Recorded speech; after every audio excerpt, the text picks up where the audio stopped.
Hey everyone, I'm Tyra Walker and this is ITG Next, and I am here with a legend. Legend? Yes, legend. Really? Yes. Okay. I consider you a legend. Okay. A tennis pro.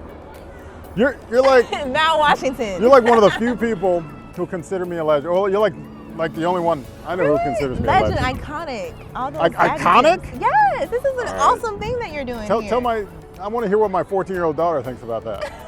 I'm gonna tell her that. In my own household, I'm below my wife, my two kids, and my two cats. Oh my goodness. I'm way down here. Yeah, two cats. Wow. Well, yes, you are iconic to me. Oh, thank you. Yes, we're sitting here with Mal Washington. He is an ex-pro tennis player, and he is also the founder of the Malavia.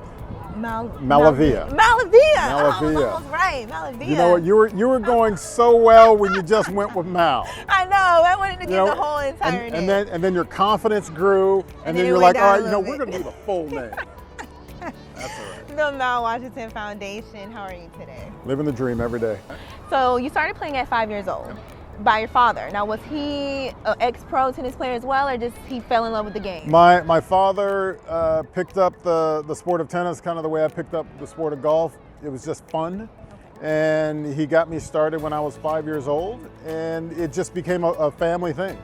Right, I was seeing that some of your siblings also played professionally. So how was the household? Was it like like Mr. Jackson from the Jackson 5, but tennis? Honestly, this is what we did. We ate, we slept, we played tennis, we went to church, and we went to school. Those are the only 5 things we did growing up. But it was me and my oldest sister who also played pro tennis. I have a brother who played pro tennis, and then two other sisters, one of whom also played pro tennis. So there were 4 of us through the 80s, 90s, and early 2000s played some level of pro tennis. Now, back then, how often did you see other African Americans in the sport? It wasn't often, but that wasn't a deterrent at all. I would often get the comparison to an Arthur Ashe, which was a tremendous comparison. But my goal wasn't to be the best black tennis player in America. My goal was to be the best tennis player in America, or the world, or the best tennis player I could be. But it was. Yeah, I often say playing on the ATP World Tour, playing on the tennis tour was a dream existence. I got to do what I loved to do. I traveled the world in the process. Depending on how I was doing, I was making a very good living, and I was able to do it for 10 years.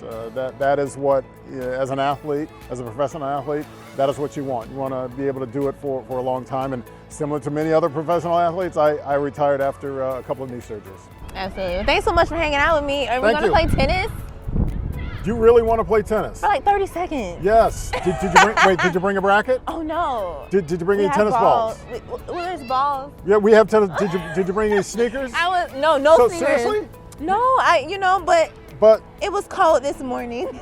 It was cold this morning. Yeah, we can get a couple of rackets. Okay. And we can play a little bit of tennis. You're gonna school me.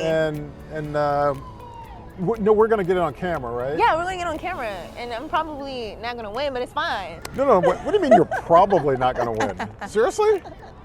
I don't know. With the icon, with the legend. All right, we will. I'll figure out a way to.